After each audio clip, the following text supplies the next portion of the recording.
Well, good morning and welcome to the Toadstead. So it's morning here. We'll see where it is where you're watching it.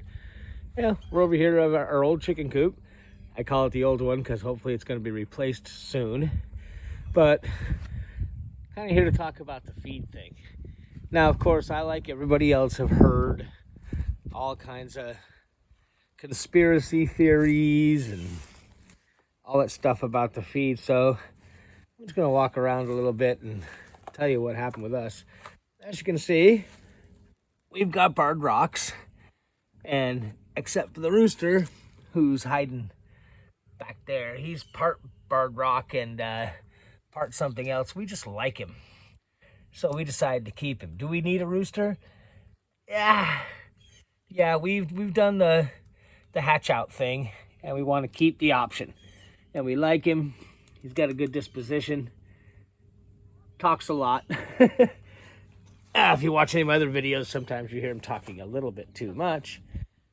But what happened here for us, this is our first go around with the barred rocks. Usually we keep Rhode Island Reds. Any particular reason? Well, only because it's what we had experience with. So we've never had any problems with them. But we got a chance to replace our older birds about a year ago with these bards. We hatched them out and, blah, blah, blah. So we've been doing pretty good. I can see I've got a little more maintenance, or you can see we've got a little more maintenance to do in here. But what ended up happening is every fall, when the days get short, the Rhode Island Reds would drop as much as, 30-40% in their egg laying production. So we kind of expected that here. We planned for it. It was fine. But then these guys, right around, November, about the time you'd expect, they didn't slow down. They stopped. And nothing changed. Everything was the same. So we waited. Did what we had to do. Then we bought eggs. And oh my gosh. We decided at that point in time it was time to either stop buying feed for animals that weren't producing and send them off to the happy hunting grounds, or off to freezer camp, whichever was easier at the time. And I said, what the heck, Then they molted. Waited till that was over. Then it was, we're almost out of feed, and it's either money for feed and money for eggs and send the girls off to freezer camp, or, pay for nothing. So I chickened out. I couldn't kill them. They were nice. Long story short, did some checking, heard about, of course, this chicken feed debacle that's going on, and all the birds, avian flu, blah, blah, blah, all that stuff all over, not only YouTube, but on the regular news and all that. So I started asking around, and the consensus was that just go ahead and put light to them. So that's what we did. I'm not going to bother showing you. It's just a light up in the coop there, and it's on a timer. It's a very low wattage light. I don't like using electricity, but so we threw them an extra, 4 hours of light, and wham, they went right back to about losing maybe 30-40%, a little bit more than the barred rocks. So, that's been going on ever since. We're fixing to change the timer again. The days are starting to get a little longer. We're in a late winter, early spring right now. So we'll take an hour or so off the timer, save a little electricity. So the bottom line is, what caused that from our perspective? Well, when we talk to the feed people we trust, the consensus, there's about 4 of them around here. They all named a certain feed brand. I'm not gonna mention it here, that they do not use, and that was the suspect. Okay, fine. So feed was kind of out of the question around here as far as they were concerned. And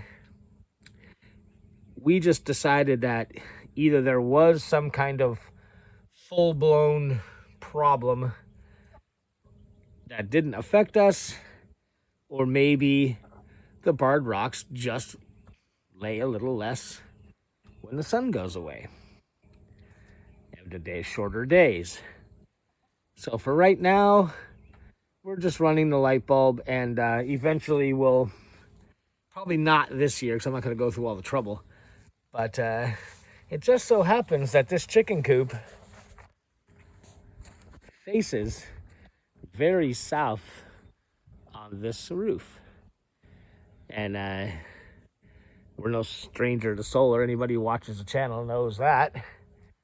So maybe by this time next year, probably in the fall of this year, we'll throw a small battery into this setup and a solar panel, a little stuff, very small, just enough to run a good LED light comfortably for, say, 4 or 5 hours, and that will probably make the problem go away. At least that's what the research is saying. So do we have a definitive on it? All we were able to find out is the suspect was the maker or makers that aren't used in our location.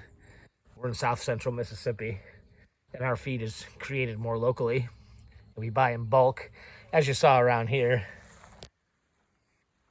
we go to the mill and actually fill these 2 barrels completely up, and not very often. And we're working on growing some stuff in our garden that can augment the chicken stuff, chicken feed. You can see, looks like that finally died. I don't see any ants. It was a bit of a problem when we were checking the eggs. And it's about time to shovel out all the poo. Looks like we've got 1 full wheelbarrow there and about 6 or 7 inches, I mean, not that much, about 5 inches of good dry poo there. So that'll go into the garden. It's that time of year anyway. And I got to get in there and, hey, Simba. Yes, we name our chicken. Hey, Simba. What's going on? And you don't know what to do with the camera, do you? Looks like he's posing. Anyway, this ramp is about 9 years old. So I suppose it's time to throw some newer stuff in there, make it pretty. But this chicken coop shouldn't be around another year. There's a barn combo in our plans. But hey, I just wanted to add our 2 cents to the supposed big conspiracy of everything from chicken feed to mass murder of chickens to make the egg prices go up. Can't say I believe a whole lot of it. I guess what we do on the Toadstead, if there's a problem, we try our best to just overcome it ourselves, do a little research, and, well, try and get by most of them. But for now, thanks for coming along, and we'll see you next time around.